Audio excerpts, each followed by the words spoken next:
Welcome back to the Relatively Damaged podcast by damaged parents, where devalued, fearful, insightful people come to learn maybe, just maybe, we're all a little bit damaged.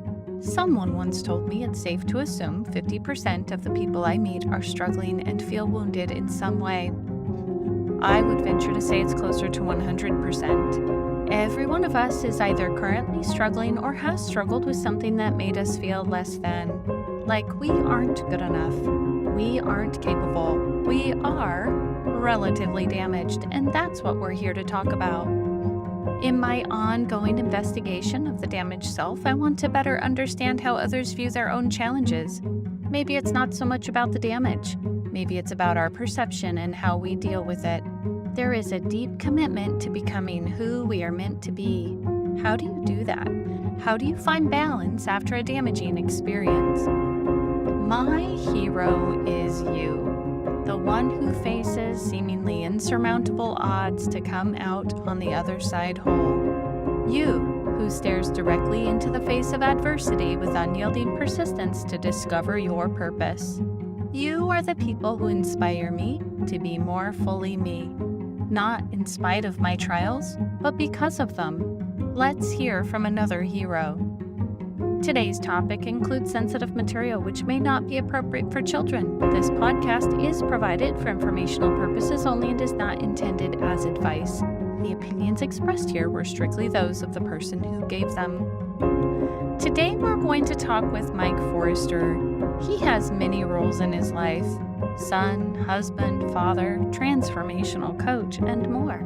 We'll talk about how some of his biggest struggles were related to fear and how he found health and healing. Let's talk. Welcome back to Relatively Damaged by Damaged Parents. Today we have Mike Forrester with us, and he is a transformational coach helping men overcome fear, anxiety, and depression. He tells me his biggest struggle, it was with fear, anxiety, and depression, and the things that led him to almost destroying his marriage and relationships with his children. So we're going to be talking about these struggles today. You can find Mike at hicoachmike.com, and he also has a podcast, Living Fearless Today podcast. So welcome to the show, Mike. We were just talking about 5-year-old steaks. Let's clue in the listeners here. Absolutely. Well, first, thank you for inviting me to join you. Big pleasure. Absolutely honored. So what we were talking about is, the stuff, our perspectives, right? Our beliefs. So you've recently had Cassie on, a dietitian that helps us with our emotional eating, right? To gain that perspective and that realization. Well, something that I went through, and I wasn't aware of it until I began healing. Went through layers of healing, and then I got the clarity to be able to see this. If I invited you over for dinner, Angela, and I said, hey, we're going to have steak. It's been in the freezer for 5 years. How appealing is that? I laughed and I said, well, I don't know. I might be excited because Right. because I don't buy a steak a lot. So maybe I won't know the difference between a good steak and a frozen steak. I will tell you, you wouldn't, Angela. It would not be flavorful. It's not a dry aged steak. You go to a nice restaurant, they've taken all this care and put all this love into a dry aged steak. Totally different. This was freezer burn, all that kind of funky smells. Yeah, and see my lack of knowledge right there. I don't know the difference, right? My perception from where I stand, not being a foodie, I don't know if that's what it's called, but I think that is. I don't even know I have a problem at this point, right? So I'm coming over to your house and I don't know there's going to be a problem with this steak until maybe I start eating it and it's like rubber is what I'm feeling, like the face and the looks you're giving me. I'm going to have problems chewing.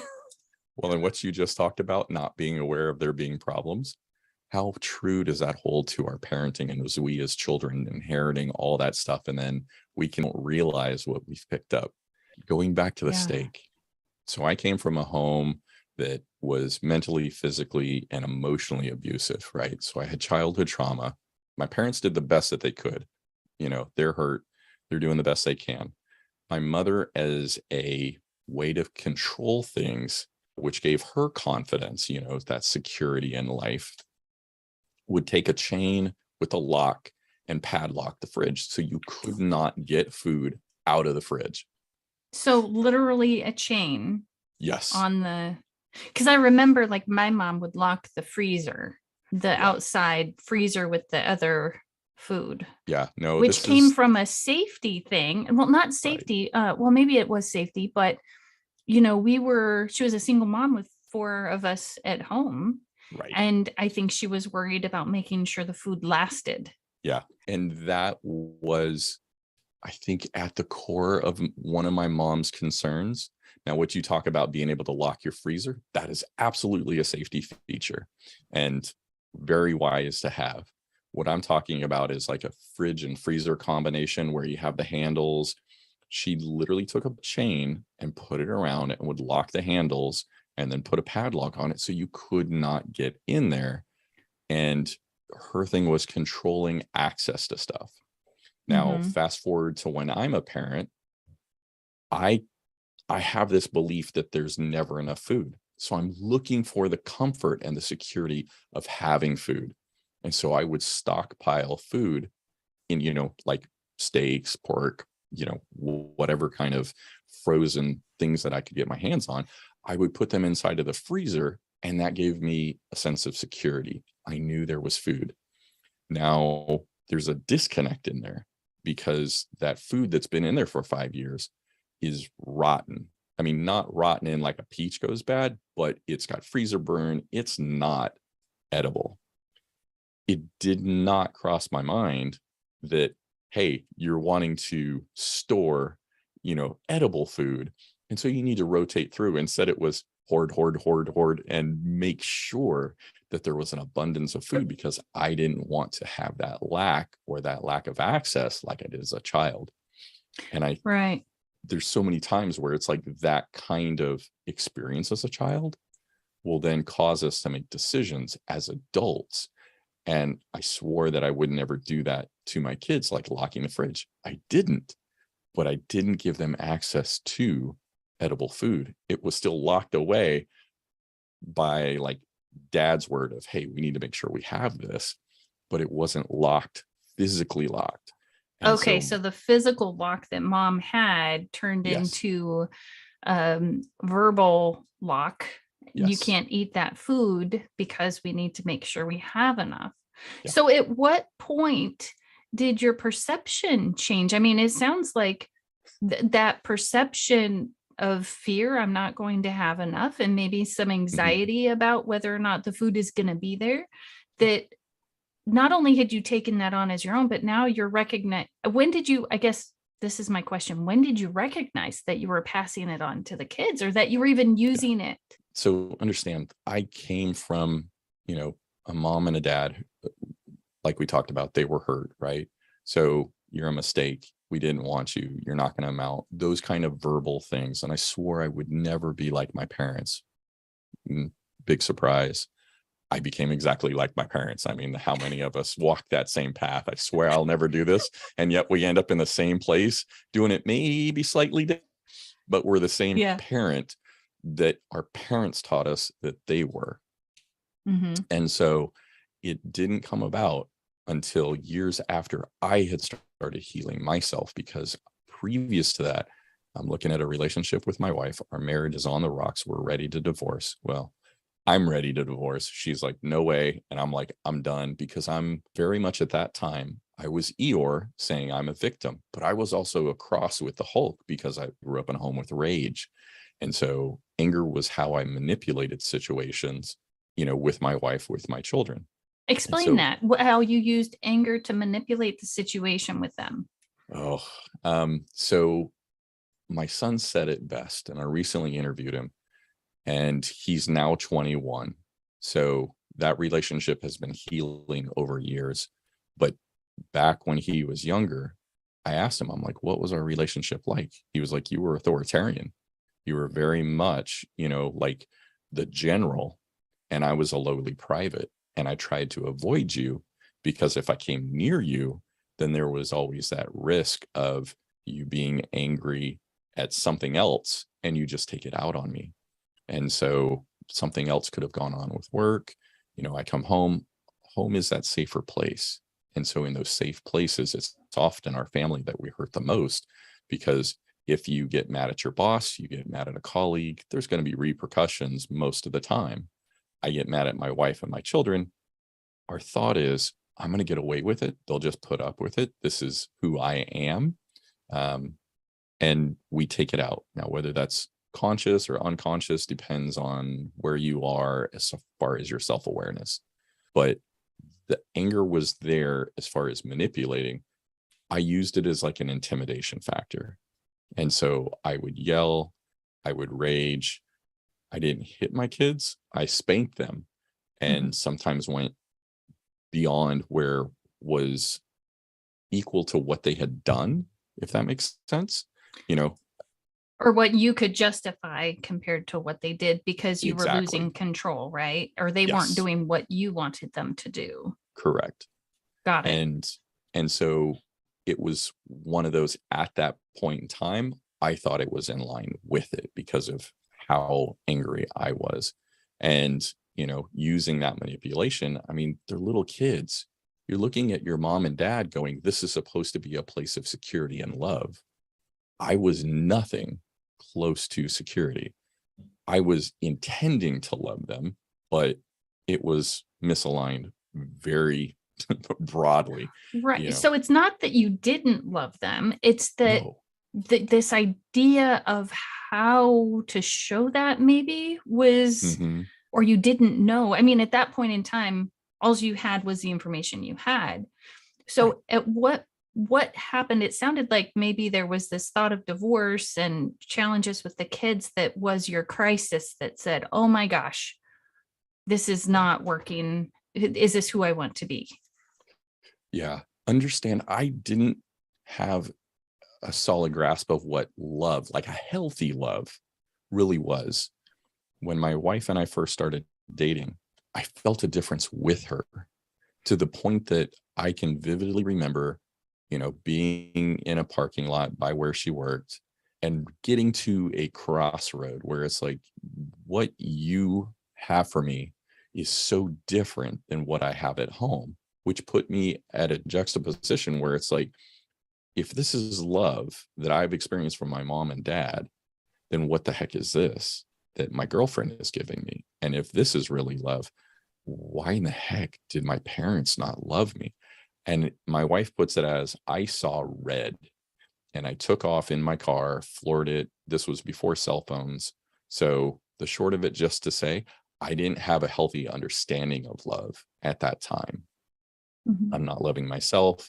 I grew up with parents that intended to love me, but you can't give what you don't have, if that makes sense.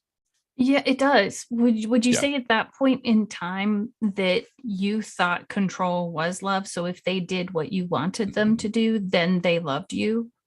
Yeah. And that went on for quite a few years. It is not healthy at all to try and control somebody. The only person that we can truly control is ourselves, right? If I tell you, Angela, hey, you need to go do X, or take it, for instance, you go, Mike, I see this within you. This is not healthy. Can you make me change? No. Absolutely not. And I'm thinking, how did you learn to allow room for people to say no like that to you, if them doing what you said was the best thing and they didn't do it? And how did you connect that love, that didn't necessarily mean they didn't love you? It was a very long and painful journey along the way, realizing that my parents gave me the best that they could, but that perspective, that skew, that definition of love was not the healthiest definition of love. My wife, I put her through hell straight out. I was verbally and emotionally abusive because that's how I knew to communicate and what my understanding was at that point in time. When I got to that point, Angela, where I'm like, I'm tired of this. There is something better in life. And why is everybody else experiencing it? Because I thought I was the only one that was, had things rough, wasn't normal. Like I thought it was just me, that everybody else is okay. It's a bunch of bull. Surprise, surprise. I mean, At that point, the truth, that was at that point in time, that was a truth that I held on to. And it was a Mhm. matter of letting go of the foundational beliefs of what I thought, being a healthy man was, what love was, how my children should behave, how I should interact as a parent, what a marriage looked like.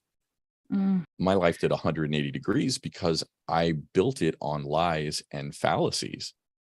Well, right. These things you found out later that didn't work, but you Yes. 100% believed them. Right.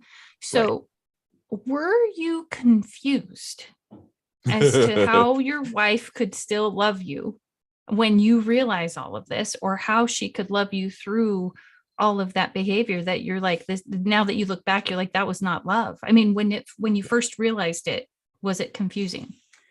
It wasn't even just when I first realized it. It was something of self-forgiveness was probably the hardest thing I went through, Angela, because I could look back and I could see the pain.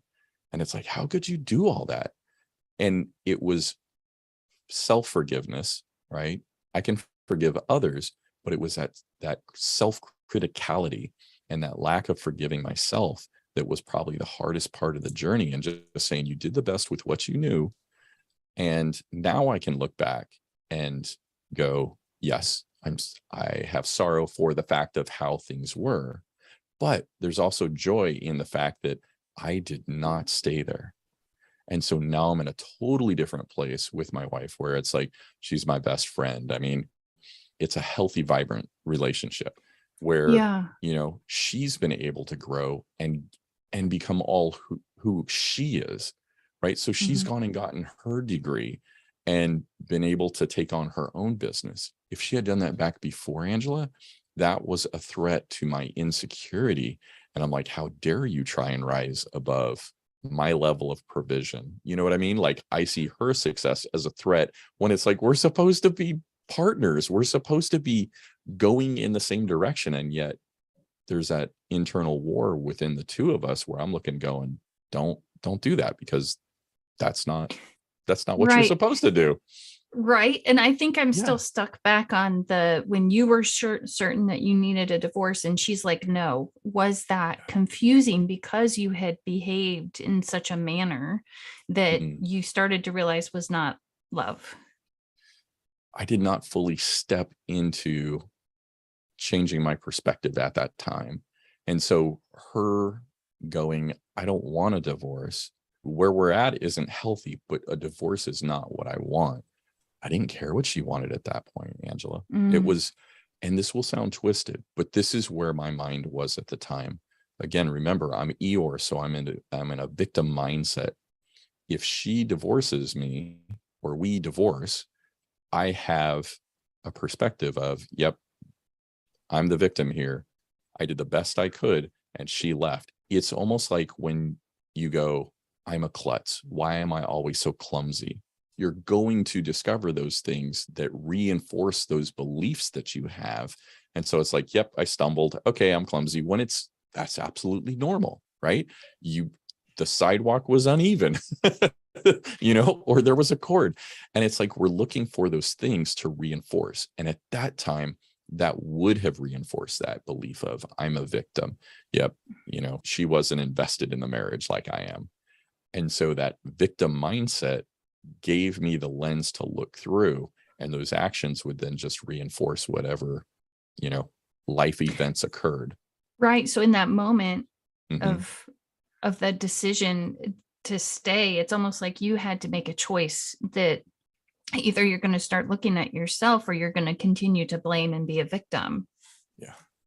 It was one that I would say was probably a year after that, Angela, where being in corporate, I then looked at younger guys around me that had, that image. I wouldn't say it was like leave it to Beaver, but it was one of those. They had a happy wife. I'm seeing them with their children. They're enjoying themselves and engaging. And it's like, what are they doing different? Why can't I have that? Why am I, why am I not allowed, to live that kind of life? And so the belief that I had grown up under was if you asked questions, that was a sign of weakness. Nobody wants to appear weak. So I really hit rock bottom to go, okay, I'm going to ask questions. What are you doing different? And from that, it was like, oh, you're seeing your wife as your friend, as, your partner in this. And it was uncovering these layers going along. And it was hard because I'm learning boundaries, right? Boundaries being the fact of being able to say no, to have permission and not feel shame or guilt because somebody else asks you something, to be able to say no. I was very much trying to please my mom and dad. I was still looking for their approval, and so I would put my family, kind of throw them under the bus, so to speak, to in hopes of gaining mom and dad's approval. And then as I started to heal and implement these boundaries, then it was like, no, whoa. This is a skewed perspective, and continue to find other things. And it wasn't just a flick of the switch, just kind of, woo, hey, I can see everything great. It was multiple layers, almost like when you have plywood and there's lots of layers of wood. I had that kind of skew built in, where it was layer upon layer upon layer that we worked through, both with mentors, friends, coaches, just different things that were going on. And it was a journey, to put it mildly. And I want to just point to real quick that, it was a year after the threat of divorce, basically, that you started to really question, or maybe notice that you were even really questioning the difference between these younger guys at work and what was happening in your home. And just from my thought, sometimes I think we change quickly. You can change behavior quickly. It's often the beliefs and kind of the things that trigger that take longer in that perspective, in that journey. Right. So like those subconscious beliefs that you don't even realize that you have, take a minute to come up as your world starts to shift and change, is what I think I'm hearing you say. Yeah. So let's say I want to start running.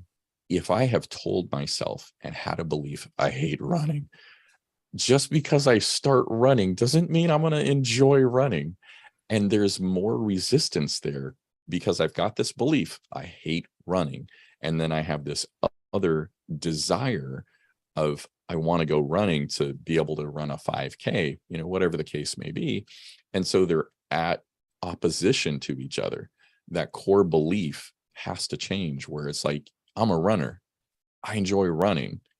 And at first, you're going to have resistance to that because it's like, whoa, this has not been what we've built this foundation of, like our belief of running. As you begin to tell yourself, yes, I like running, or what's called affirmations by Noah St. John, where it's like you ask a why question. Why do I enjoy running? Those begin to change your beliefs and rebuild that foundation. Doesn't happen overnight, but it's one of those, you start seeing things differently. Hey, I'm going to go for a run today. And you don't have that dread, that opposition to it. You find you get to your 5K and you might want to run a 10K. You might be satisfied, but unless you start and begin working on that journey, you're not going to get to the 5K. You may not even get to 50 meters. Right. And one of the things I heard you do was not ask the why do I not like running. It was almost like you had to go to prove yourself wrong. Why do I like running? So which I believe, they talk about confirmation bias in science, so if we know we have that confirmation bias, we have to look for the opposite of what we think, right? So at some point, did you think, I'm thinking you did, say, I have resistance here. Maybe I need to dig a little deeper and see what's going on there. I don't know that I would have, when I first started out, I wouldn't have realized it as resistance. It was just, this pain hurts. It's like, this is not serving me well. And so I would have other men that challenged me, like, hey, you're thinking that you're at opposition with your wife, that your wife is against you. Is that really true? and let me talk through it, because oftentimes that self-realization is more powerful. And that's part of what helped me to see things differently. Again, it wasn't overnight. This is years of going through layers and layers and discovering other beliefs. Like, I didn't discover the fridge or the freezer, kind of thought process until I had gone through a whole lot of other stuff over probably a decade. And it was just like, oh, wait a minute. We're throwing out all this food in the freezer because it's like bad. Why did I do this? Yeah. And so sometimes when our actions don't make sense, it's like, okay, this was really ridiculous. Why did I spend all this money and now I'm throwing it out? Is digging beneath it to go, why did I do it? What belief is causing me to take this action? And then feel the pain of, there go all the dollars. Right. And the curiosity, you had to, it sounds like, really become curious and investigate what, as soon as you even realize that there might be something there. Because I don't think we can walk around questioning everything in our life. There's a reason we have heuristics or so that we don't have to keep redefining what is happening or what things are. Like, we're talking on the computer. I'm not going to redefine a computer every day. That would take a lot of effort. Right. And so I think maybe I'm just wondering, and in my mind, it's making sense to me that when first we're going to have some sort of crisis, and then we're going to start a journey if we really want, or not, right? We're going to go and figure something out, but that leads to the next thing, which leads to the next thing. And it's almost like we have to handle the stuff maybe that's a little bit easier, or like the most difficult thing at the moment. And then later we can figure out why we're keeping in the freezer what we're keeping in the freezer. Yeah. I mean, what I kept in the freezer, if I had dealt with that when I was first starting, wouldn't have mattered. Wouldn't have discovered it at all. Angela had been like, I would have looked for somebody else to blame.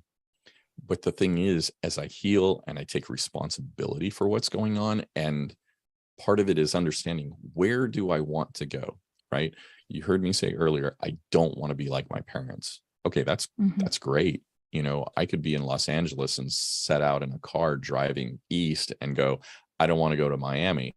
There is a whole lot of US outside of Miami where I can end up, and it may not be what I actually want.